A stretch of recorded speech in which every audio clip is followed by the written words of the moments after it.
Assistenzhunde, ein Hygieneproblem? Wie verträgt sich Hygiene mit dem neuen Assistenzhundgesetz, zum Beispiel im medizinischen Bereich? Also ich glaube, dass die Kollegen sich das selber ausnehmend schwer machen, wenn sie Assistenzhunde draußen aufbewahren, weil erstens ist es unsere Pflicht, Patienten so gut wie möglich und so entspannt wie möglich zu behandeln und auch Vorsorge zu tragen, dass sie keinen gesundheitlichen Schaden nehmen. Und als zweites ist der Patient viel entspannter, wenn er weiß, seine vielleicht beginnende Notsituation wird durch den Hund angezeigt. Und als drittes ist es für mich auch viel entspannter. Und ich kann es aus eigener Erfahrung sagen, dass die Patientin, die ich hier betreue, seitdem die Assistenzhündin dabei ist, viel entspannter als ich viel entspannter bin. Wir brauchen weniger Zeit, wir haben weniger Stress. Einfacher kann es nicht sein. Wenn Sie den Eindruck haben, der Hund verliert hier Haare oder es tropft vielleicht Speichel zu Boden, dann müssen Sie es halt eben wegmachen. Wir haben Flächendesinfektionsmittel, wir haben Fußbodendesinfektionsmittel. Das gehört halt dazu. Das würde ich nicht als Problem sehen. Gut, aber ist es trotzdem ein Gesundheitsrisiko?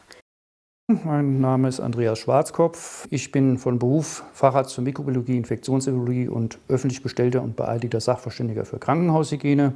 Als Mikrobiom bezeichnen wir jetzt heute die Gesamtheit der mikrobiellen Besiedlung eines Organismus. Ja, das heißt also, Menschen sind reichlichst mit Bakterien besiedelt und Pilzen. Die sitzen hauptsächlich im Darm, aber keineswegs nur. Auch unsere Haut ist besiedelt, unser Nasenrachenraum, die Genitalien. Und das ist immer eine ganz spezielle Zusammensetzung.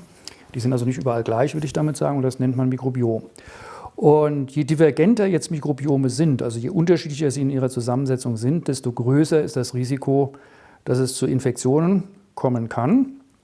Und bei Hunden ist es eben der große Vorteil, dass also, wenn man das jetzt schätzt, als Hausnummer, dürfte die Identität der Mikrobiome oder die Ähnlichkeit, sage ich mal, bei 99,9% liegen. Und das heißt also, es ist praktisch kein Unterschied, ob ich jetzt einen anderen Menschen zu mir nehme oder einen Hund. Widersprechen EU-Lebensmittelhygieneregeln den Zutrittsrechten? Also das EU-Recht sieht grundsätzlich vor, die Verantwortung für die Lebensmittelsicherheit obliegt dem Lebensmittelunternehmer. Er ist im Grunde gehalten, dass keine Tiere in Räume gelangen, in denen Lebensmittel hergestellt, behandelt oder gelagert werden.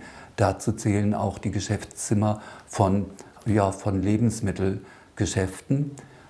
Allerdings muss man sagen, es gibt natürlich auch eine Ausnahme im EU-Recht. Und da ist das Mitführen von Assistenzhunden durch behinderte Personen zulässig. Ja, das ist einfach eine Ausnahme, die gewährt werden kann, weil alles andere nicht vertretbar wäre. Kostenfreie Materialien zur Zutrittskampagne Assistenzhund willkommen erhalten Sie unter www.pfotenpiloten.org/aw. Die Zutrittskampagne ist gefördert durch Bundesministerium für Arbeit und Soziales aufgrund eines Beschlusses des Deutschen Bundestages und die Aktion Mensch.